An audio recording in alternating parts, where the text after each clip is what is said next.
বিসমিল্লাহির রহমানির রহিম। আজকে আমরা আমাদের শিডিউল অনুযায়ী ক্লাস শুরু করছি। তো যাই হোক, তোমরা ক্লাসগুলো অবশ্যই মনোযোগ সহকারে করবা। কোনো প্রশ্ন থাকলে আমাকে জিজ্ঞাসা করবা। তো যাই হোক, তোমাদের বান্ধবী যারা অনুপস্থিত আছে তাদের সাথে একটু যোগাযোগ করবা, সবাই যাতে ক্লাসগুলো করে। আমি তো যোগাযোগ করছি, সবাই কেই ক্লাস করতে হবে। যাই হোক, আমাদের স্ক্রিন শেয়ার করতে যাচ্ছি।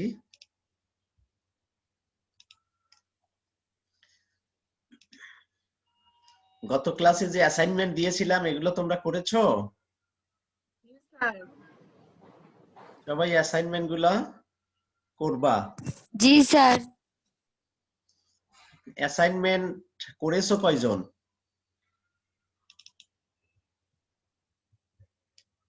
অ্যাসাইনমেন্ট করছো কয়জন তোমাদের আজকে যারা আছো এদের মধ্যে? জি স্যার, করছি।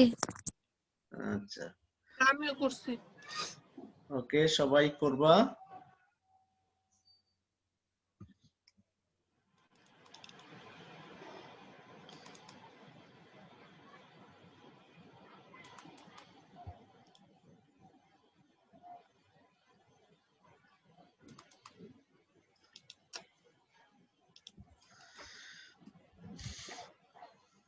মাইক্রোফোন গুলা এখন মিউট করে রাখো। যখন আবার তোমাদের প্রশ্ন করার সুযোগ দিব তখন তোমরা মাইক্রোফোন আবার আনমিউট করে তারপরে প্রশ্ন করবা, অথবা তোমাদের যদি আমি কোনো কিছু জিজ্ঞাসা করি সেগুলোর অ্যান্সার করবা। যাই হোক, আমরা আজকে নতুন অধ্যায় শুরু করছি। গতদিন পর্যন্ত আমরা আইসিটি প্রথম অধ্যায় শুরু করেছি, শেষ করলাম গত ক্লাসে। আজ যে অধ্যায়টা শুরু করছি সেটা হলো চতুর্থ অধ্যায়। তো আমি তোমাদের যে অধ্যায়গুলো পড়াবো সেটা হলো 1 নম্বর অধ্যায়, এটা তো শেষ করেছি। এরপরে 3 নম্বর অধ্যায়ের প্রথম অংশ সংখ্যা পদ্ধতি। এরপরে 4 নম্বর অধ্যায় অর্থাৎ আজকে যেটা করাচ্ছি, এবং 5 নম্বর অধ্যায়ের প্রথম অংশ।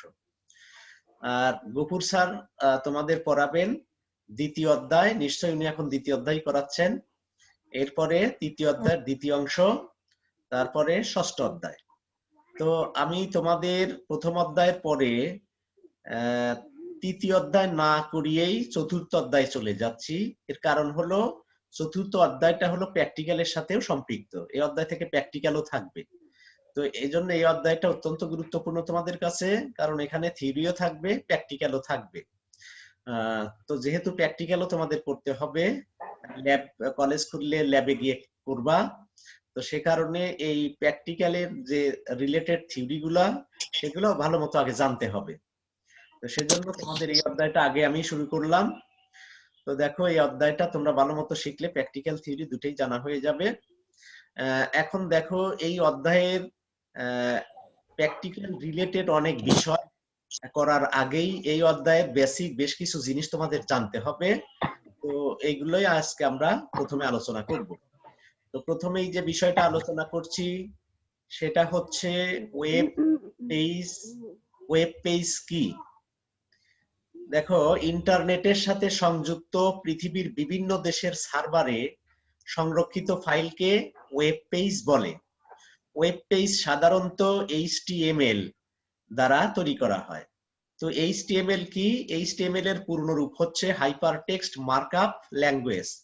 হাইপার টেক্সট মার্কআপ ল্যাঙ্গুয়েজ এর সংক্ষিপ্ত রূপকে বলা হয় HTML। HTML এটা আসলে কোনো প্রোগ্রামিং ল্যাঙ্গুয়েজ নয়, প্রোগ্রামের কোনো ভাষা নয়। তাহলে এটা দ্বারা কি করা হয়? হাইপার টেক্সট মার্কআপ ল্যাঙ্গুয়েজ দ্বারা, অর্থাৎ এই ল্যাঙ্গুয়েজ দ্বারা ওয়েব পেজ তৈরি করা হয়। ওয়েব পেজ তৈরি করার জন্যই এই HTML ব্যবহার করা হয়ে থাকে। ওয়েব পেজের লেখা, অডিও, ভিডিও, স্থির ছবি, অ্যানিমেশন ইত্যাদি থাকতে পারে। টিম বার্নার্স-লিকে ওয়েব পেজের জনক বলা হয়। তো টিম বার্নার্স-লি উনি ওয়েবসাইট, ওয়েব পেজ এগুলোর ক্ষেত্রে অনেক বেশি অবদান রেখেছেন। এই কারণে যেহেতু ওয়েব পেজ, ওয়েব ডিজাইনের শুরুতে উনি অনেক বেশি এই বিষয়ে চিন্তা ভাবনা করেছেন এবং অনেক ক্ষেত্রে অবদান রেখেছেন। সেই দিক বিবেচনা করে টিম বার্নার্স লিকে ওয়েব পেজের জনক বলা হয়। নিশ্চয়ই তোমরা বুঝছো আসলে ওয়েব পেজ জিনিসটা কি। তাহলে ওয়েব পেজ কি? ইন্টারনেটের সাথে সংযুক্ত পৃথিবীর বিভিন্ন দেশের সার্ভারে সংরক্ষিত যে ফাইল সেগুলোকে বলা হয় ওয়েব পেজ। এটা তৈরি করা হয় কি দ্বারা? HTML দ্বারা, হাইপারটেক্সট মার্কআপ ল্যাঙ্গুয়েজ দ্বারা এটা তৈরি করা হয়। এরপরে দেখো ওয়েব ব্রাউজার। ওয়েব ব্রাউজার কি? যে সফটওয়্যার ইন্টারনেটের ইনফরমেশন বা ওয়েব পেজ বা ওয়ার্ল্ড ওয়াইড ওয়েব প্রদর্শনের কাজ করে তাকে ওয়েব ব্রাউজার বলে। তো সহজ কথায় আমরা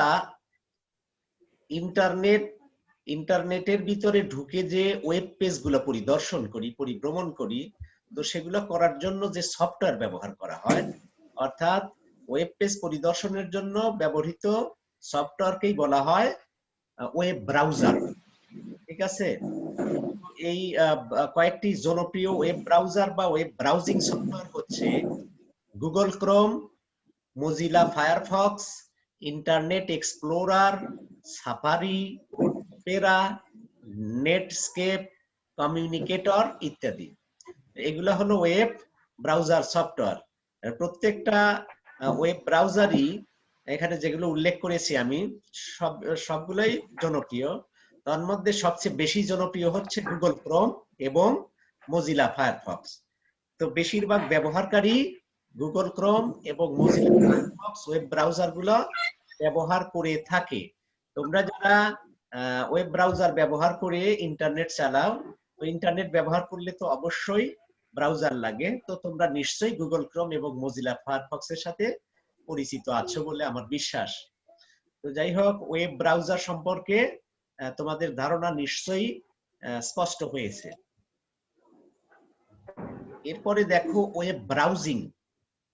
ওয়েব ব্রাউজিং হলো পৃথিবীর বিভিন্ন দেশের বিভিন্ন সার্ভারে রাখা ওয়েব পেজ পরিদর্শন প্রক্রিয়া। ওয়েব ব্রাউজিং এর সাহায্যে ইন্টারনেটের তথ্য সমুদ্র থেকে অসংখ্য তথ্য আরোহণ করা সম্ভব। তার মানে কি? ওয়েব ব্রাউজিং হলো পৃথিবীর বিভিন্ন দেশের বিভিন্ন সার্ভারে রাখা ওয়েব পেজ পরিদর্শন প্রক্রিয়া। ওয়েব ব্রাউজিং এর সাহায্যে ইন্টারনেটের তথ্য সমুদ্র থেকে অসংখ্য তথ্য আরোহণ করা সম্ভব। তো তার মানে ইন্টারনেট এটাকে আসলে একটা সমুদ্রের সাথে তুলনা করা যেতে পারে। যে সমুদ্র কিসের সমুদ্র? তথ্য উপাত্তের সমুদ্র। তো সেখান থেকে অসংখ্য তথ্য আমরা আরোহণ করতে পারি, সংগ্রহ করতে পারি, সংরক্ষণ করতে পারি, ব্যবহার করতে পারি। তো নিশ্চয়ই তোমরা বুঝতে পারছো। তার মানে প্রত্যেকটা ওয়েব পেজ পরিদর্শন করাটাই হচ্ছে ওয়েব ব্রাউজিং। হ্যাঁ, ব্রাউজিং মানে পরিদর্শন বা পরিভ্রমণ। নিশ্চয়ই বুঝতে পেরেছো। Web portal. ওয়েব পোর্টাল কি?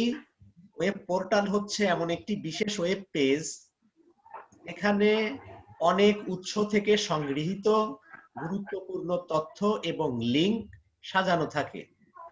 অর্থাৎ একটি ওয়েবসাইটের মধ্যে বিভিন্ন লিংক, কন্টেন্ট ও সার্ভিস বা সেবার সংগ্রহ যা ব্যবহারকারীদেরকে তথ্য জানানোর জন্য সহজবোধ্যভাবে উপস্থাপন করা হয়, তাকে ওয়েব পোর্টাল বলে। ব্যাপারটা নিশ্চয়ই তোমরা ক্লিয়ার হয়েছো। এরপরে দেখো ওয়েব সার্ভার। ওয়েব সার্ভার আসলে কি জিনিস? ওয়েব সার্ভার আসছে সার্ভ থেকে। তো তার মানে সার্ভারটা সার্ভ করে। সার্ভ হলো পরিবেশন করা। তাহলে এখানে কি সার্ভ করে? সার্ভার তথ্য এবং উপাত্তকে সার্ভ করে থাকে। তো ইন্টারনেটের সাথে সংযুক্ত যে সার্ভারে ওয়েব পেজ বা ওয়েবসাইট সংরক্ষিত থাকে তাকে ওয়েব সার্ভার বলে। ব্রাউজার প্রোগ্রামের সাহায্যে ওয়েব সার্ভার থেকে ওয়েব পেজ বা ওয়েবসাইটটি পর্দায় প্রদর্শিত হয়। ওয়েব সার্ভার HTTP প্রোটোকল ব্যবহার করে গ্রাহকের ওয়েব পেজ সরবরাহ করে থাকে। এইচটিটিপি কি? এইচটিটিপি হলো hyper text transfer protocol. Hyper text transfer protocol, text related. তো যাই হোক, এই যে সার্ভার, এই সার্ভার আসলে সার্ভার বিষয়টাই হলো এখানে একটা কেন্দ্রীয় ব্যবস্থাপনা। তো যেখান থেকে আসলে এই ওয়েবসাইট গুলোর ভিতরে গ্রাহকের চাহিদা মতো তথ্য পরিবেশন করা হয়। তো এখানে যে কেন্দ্রীয় ব্যবস্থাপনা, এখানে হার্ডওয়্যার এবং সফটওয়্যার দুটো সিস্টেমই একটা ওয়েব সার্ভারের মধ্যে সংযুক্ত থাকে। হার্ডওয়্যার বিষয়টা কি? হার্ডওয়্যার হলো the physical component of computer is called hardware, অর্থাৎ কম্পিউটারের যে বাহ্যিক যন্ত্রাংশ, তো সেগুলো হার্ডওয়্যার। আর the programs of computer is called software, অর্থাৎ কম্পিউটারের ভিতরে যে প্রোগ্রামগুলো থাকে তো সেগুলোকে সফটওয়্যার বলে। তো হার্ডওয়্যারের ভিতরে কি করতে পারে? যেমন রাউটার এখানে হতে পারে। তারপরে সফটওয়্যারের ভিতরে কি হতে পারে? যেমন এই যে মজিলা ফায়ারফক্স এর নাম শুনলা, গুগল ক্রোম, এগুলো সবই কিন্তু সফটওয়্যারের মধ্যে পড়ে। তো এই দুইটা বিষয়ই এই ওয়েব সার্ভারের ভিতরে সংযুক্ত থাকে। তো তার মানে ইন্টারনেটের সাথে সংযুক্ত যে সার্ভারে ওয়েব পেজ বা ওয়েবসাইট সংরক্ষিত থাকে তাকে ওয়েব সার্ভার বলে। নিশ্চয়ই তোমরা বুঝতেছো। এরপরে দেখো ওয়েব অ্যাড্রেস। ওয়েব অ্যাড্রেস বলতে আমরা কি বুঝি? ওয়েব অ্যাড্রেস, প্রতিটি ওয়েবসাইটের একটি সুনির্দিষ্ট ও অদ্বিতীয় ঠিকানা রয়েছে, যার সাহায্যে ইন্টারনেটে সংযুক্ত থেকে যে কোনো জায়গা থেকে ওই ওয়েবসাইটের পেজগুলিকে ওয়েব ব্রাউজারে দেখা বা খুঁজে বের করা যায়। এই ঠিকানাকে ওয়েব অ্যাড্রেস বলে। ঠিক আছে? যেমন http www.dwcuttara.edu.bd, এটা একটা ওয়েব অ্যাড্রেস। এটা কিসের ওয়েব অ্যাড্রেস? এটা আমাদের ঢাকা ইউনিয়ন কলেজের একটা ওয়েব অ্যাড্রেস। তার মানে এই ওয়েব অ্যাড্রেসটা অবশ্যই ইউনিক বা অদ্বিতীয় হতে হবে, একটার সাথে আর একটা কখনোই মিলবে না। তো তোমাদের যেমন শ্রেণীতে অনেক স্টুডেন্ট থাকে, একই নামের একাধিক স্টুডেন্ট থাকতে পারে, কাজেই নাম দিয়ে কোনো স্টুডেন্টকে এখানে আসলে আইডেন্টিফাই করা যাবে না। এই জন্য একই নামে একাধিক স্টুডেন্ট আছে ক্লাসের মধ্যে, কিন্তু তোমাদের মধ্যে এমন কি আছে যেটা দ্বারা তোমাদেরকে অদ্বিতীয়ভাবে চিহ্নিত করা যাবে? কি সেটা? নিশ্চয়ই রোল বা আইডি, তাই না? তো রোল বা আইডি দিয়েই তোমাদেরকে অদ্বিতীয়ভাবে শনাক্ত করা যাবে। এই রোল বা আইডির সাথে একজনের সাথে আরেকজনের কখনোই মিলবে না।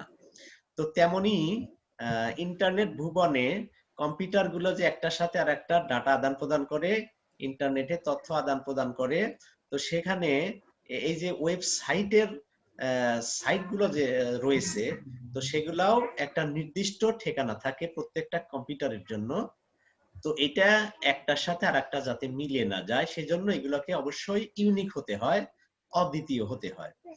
তো অর্থাৎ প্রতিটি ওয়েবসাইটের একটি সুনির্দিষ্ট ও অদ্বিতীয় ঠিকানা রয়েছে, যার সাহায্যে ইন্টারনেটে সংযুক্ত থেকে যে কোনো জায়গা থেকে ওই ওয়েবসাইটের পেজগুলোকে ওয়েব ব্রাউজারে দেখা বা খুঁজে বের করা যায়। এই ঠিকানাকে ওয়েব অ্যাড্রেস বলে। নিশ্চয়ই তোমরা বিষয়টা ক্লিয়ার হয়েছো। এরপরে দেখো world wide web. World wide ওয়েবকে সংক্ষেপে কি বলা হয়? WWW।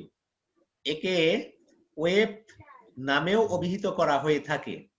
ইন্টারনেটের সাথে সংযুক্ত হাজার হাজার কম্পিউটারে ছড়িয়ে ছিটিয়ে থাকা পরস্পর সম্পর্কযুক্ত ডকুমেন্টকে ওয়ার্ল্ড ওয়াইড ওয়েব বলে। ঠিক আছে?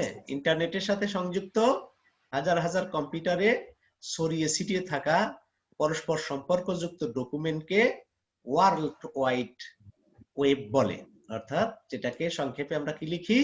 WWW, world wide web. এরপরে দেখো সার্চ ইঞ্জিন। সার্চ ইঞ্জিন বলতে আমরা কি বুঝি? ইন্টারনেটের ওয়েব সার্ভার থেকে সহজেই যে কোনো তথ্য খুঁজে বের করার টুলকে সার্চ ইঞ্জিন বলে। অর্থাৎ সার্চ ইঞ্জিন হচ্ছে এক ধরনের ওয়েবসাইট যা ইন্টারনেটের অন্যান্য ওয়েবসাইট খুঁজে পেতে সাহায্য করে। ঠিক আছে, যেমন google.com, yahoo.com, pipilika.com, এগুলোর প্রত্যেকটাই হচ্ছে এক একটা সার্চ ইঞ্জিন। তো তাহলে আমরা কি বুঝলাম? সার্চ ইঞ্জিনও এক ধরনের ওয়েবসাইট, যা অন্যান্য ওয়েবসাইট খুঁজে পেতে সহযোগিতা করে, সহজেই খুঁজে বের করা যায়। তাহলে কোনো ওয়েবসাইটের ভিতরে সার্চ ইঞ্জিন যে ব্যবহার করতেই হবে এমনটি নয়, কম্পালসারি বা বাধ্যতামূলক নয়। কিন্তু যদি কোনো সাইটে, ওয়েবসাইটে সার্চ ইঞ্জিন সংযুক্ত করা হয়, তো সেক্ষেত্রে ওয়েবসাইটটা আরো বেশি প্রচারমুখী হয়ে যায়। ওয়েবসাইটটা সহজেই মানুষ খুঁজে পেতে পারে, সহজেই যে কোনো ইউজার পেতে পারে। তো এই জন্য আসলে সার্চ ইঞ্জিন ব্যবহার করাটা বাঞ্ছনীয়, বাট এটা কম্পালসারি নয়। ঠিক আছে, তো নিশ্চয়ই তোমরা ব্যাপারগুলা বুঝতেছো আমি আশা করি।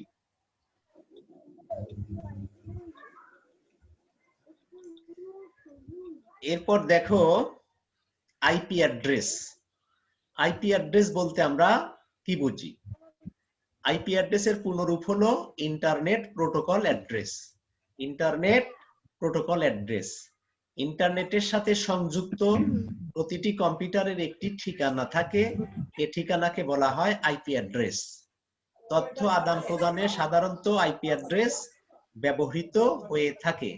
আইপি অ্যাড্রেসের সাহায্যে নেটওয়ার্কভুক্ত লক্ষ লক্ষ কম্পিউটার পৃথকভাবে শনাক্ত করা সম্ভব হয়।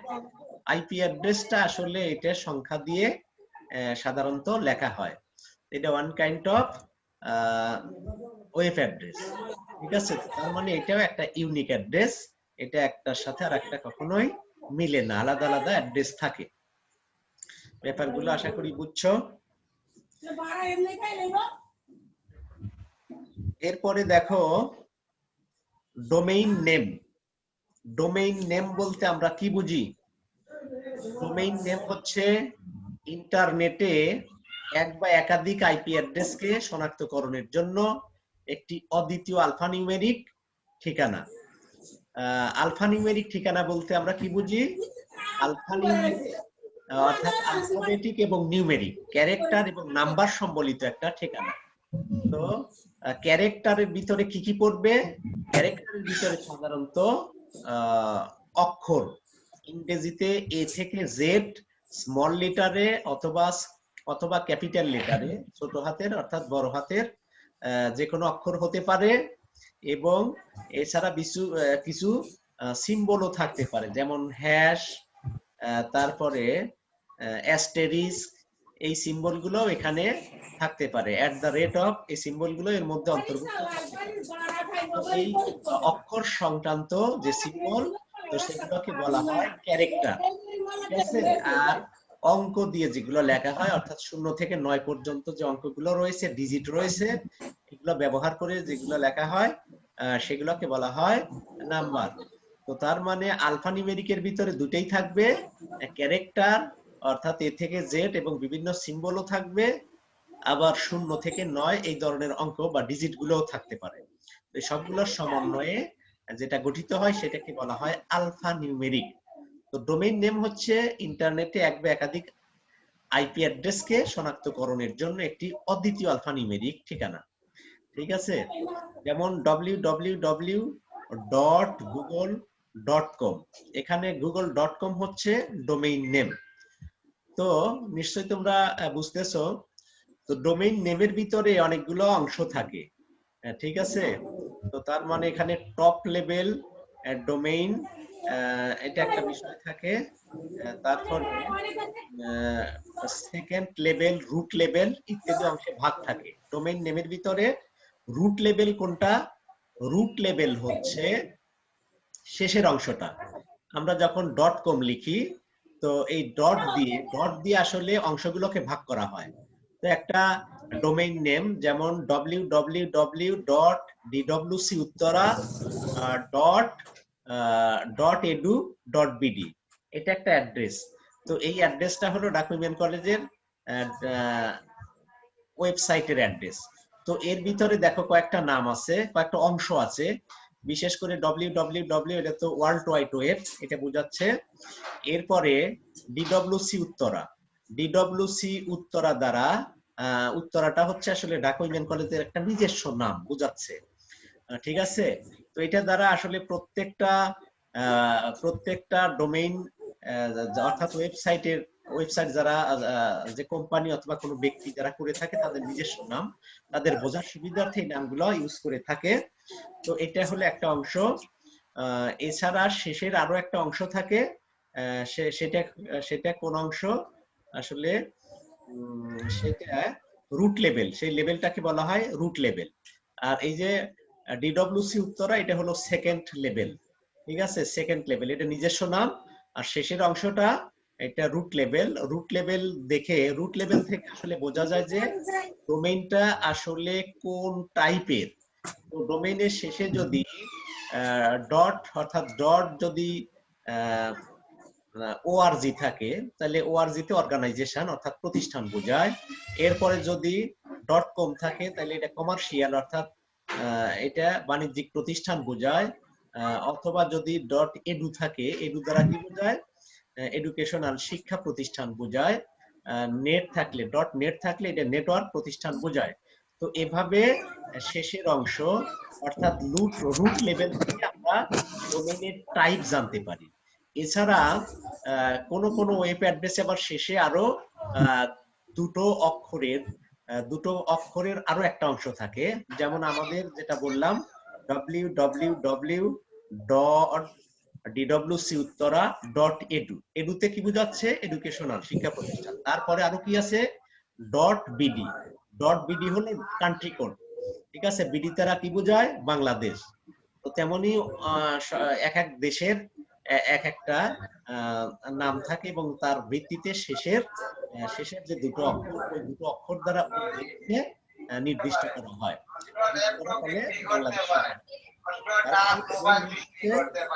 সাউন্ড হচ্ছে, তোমরা মাইক্রোফোন গুলো মিউট করে রাখো। সুরাইয়া আক্তার, তোমার মাইক্রোফোন এখনো অন আছে, অর্থাৎ আনমিউট আছে, এবং আরো অনেকেরই আনমিউট করে রাখো নাই, আনমিউট করা আছে, মিউট করো নাই। তো এই জন্য তোমরা মিউট করে ফেলো, সাউন্ড হলে একটু হ্যাম্পার হবে। যাই হোক, ডোমেইন নাম হচ্ছে কি, ইন্টারনেটে এক বা একাধিক আইপি অ্যাড্রেসকে শনাক্তকরণের জন্য একটি অদ্বিতীয় আলফানিউমেরিক ক্যারেক্টার এবং নাম্বার সম্বলিত ঠিকানা। যেমন www.google.com, তাহলে এখানে গুগল হচ্ছে সেকেন্ড লেভেল, এটা আসলে গুগলের একটা, তারপরে .com, এটা হলো রুট লেভেল, অর্থাৎ এটা এই ডোমেইনের টাইপটা কি টাইপ, এটা কমার্শিয়াল, এজন্য শেষে কম আছে। তো নিশ্চয়ই তোমরা ব্যাপারটা বুঝতেছো।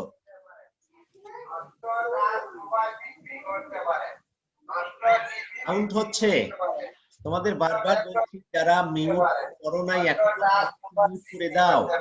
ঠিক আছে, মাইক্রোফোন গুলো মিউট করে ফেলো। এখন দেখো হোম পেজ। হোম পেজ বলতে আমরা কি বুঝি, যে কোনো ওয়েবসাইটের প্রথম পৃষ্ঠাকেই বলা হয় হোম পেজ। যে কোনো ওয়েবসাইটের প্রথম পৃষ্ঠাকে কি বলা হয়, হোম পেজ বলা হয়। হোম পেজ হলো কোনো প্রতিষ্ঠান বা ব্যক্তির নিজস্ব পেজ। হোম পেজকে ব্রাউজার শুরুতে লোড করে। হোম পেজ হচ্ছে এক ধরনের ইন্ডেক্স বা সূচি।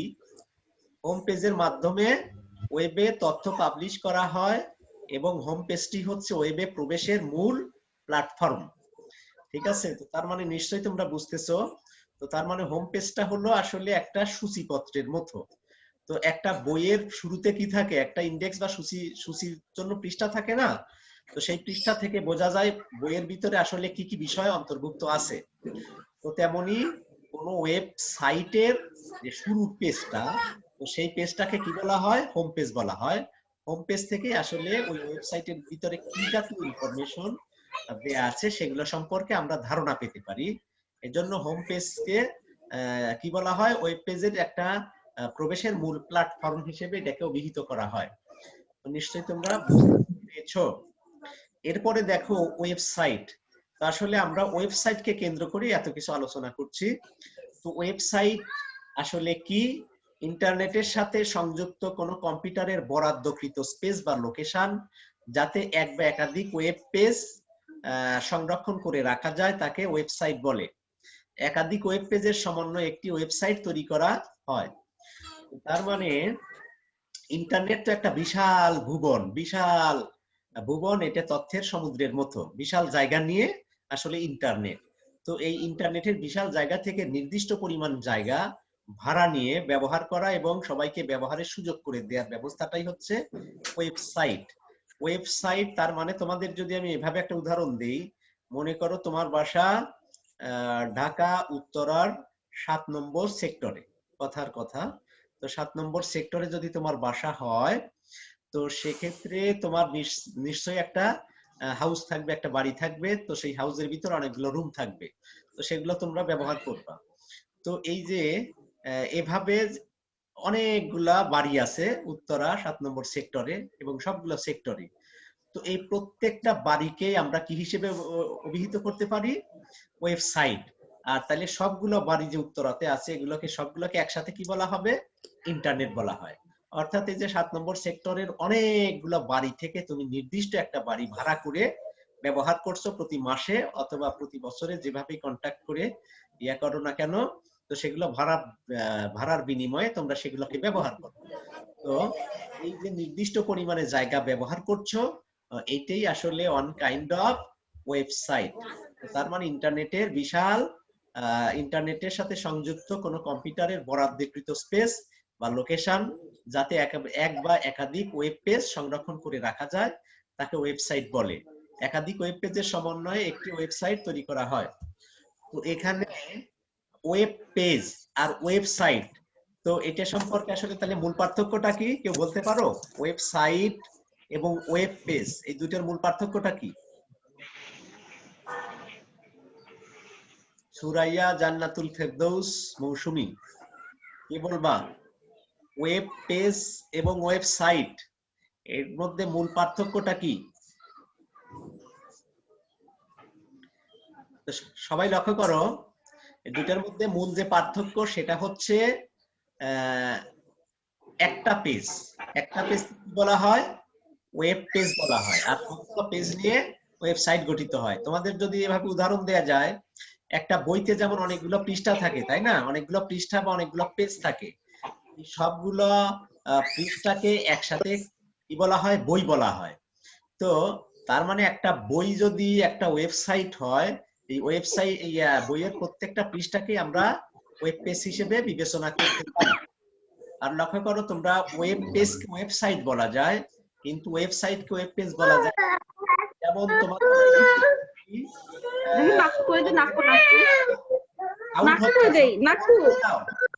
আমাদের বারবার বলছি করে ফেলো, আর অল্প সময় আছে, তোমরা মাইক্রোফোন মিউট করো।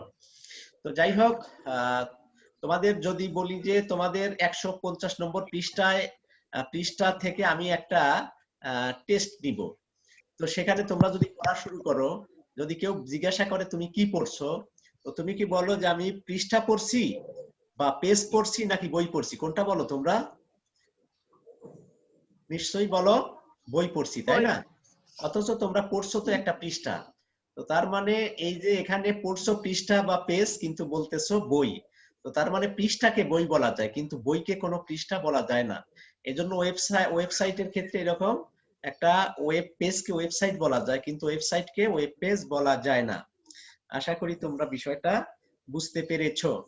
তো এখন ঢাকা উইমেন কলেজকে যদি একটা ওয়েবসাইটের সাথে আমরা তুলনা করি, তাহলে সেক্ষেত্রে কি বলা যাবে? ঢাকা উইমেন কলেজের কোনটা কি হবে? তো তার মানে তোমরা কলেজের সামনেই যে ঠিকানাটা লেখা থাকে, ওই ঠিকানাটা যদি একজন রিক্সা চালককেও দূর থেকে বলা হয় আমি ঢাকা উইমেন কলেজে যাব, ঠিকানাটা বললে তোমাকে নিয়ে যাবে। তো এই যে কলেজের সামনে যে ঠিকানাটা আছে এই ঠিকানাটাই হলো ওয়েব অ্যাড্রেস। এরপরে কলেজের ভিতরে ঢুকে প্রথমে যে রুমটা পাও রিসিপশন, তো সেখান থেকে তুমি কিছু ইনফরমেশন পাও, কলেজ সংক্রান্ত কোথায় কি আছে সেগুলো জানতে পারো। তো এই জন্য এই নিচের এই রুমটাকে কি হিসেবে বলা যায়? এটাকে হোম পেজ বলা যায়। এরপরে ঢুকে প্রত্যেকটা রুমে দেখবা টিচার স্টুডেন্ট, টিচাররা ক্লাস নিবে, স্টুডেন্টরা ক্লাস করবে। তো এই জন্য প্রত্যেকটা রুমকেই এক একটা ওয়েব বলা যায়। আর সবগুলো রুম নিয়ে, অর্থাৎ সবগুলো উইমেন কলেজের রুম নিচ থেকে উপর পর্যন্ত 8 তলা বিল্ডিং এর সবগুলো সামগ্রিকভাবে যেটা সেটাকে ওয়েবসাইট হিসেবে অভিহিত করা যাবে। তো তার মানে ঠিকানাটাকে ওয়েব অ্যাড্রেস, তারপরে ঢুকে প্রথমে ইনফরমেশন জানার জন্য যে রুম সেটাকে হোম পেজ, তারপরে প্রত্যেকটা রুমকেই ওয়েব পেজ, এবং পুরোটা মিলে যেটা সেটাকে কি বলা হয়? ওয়েবসাইট।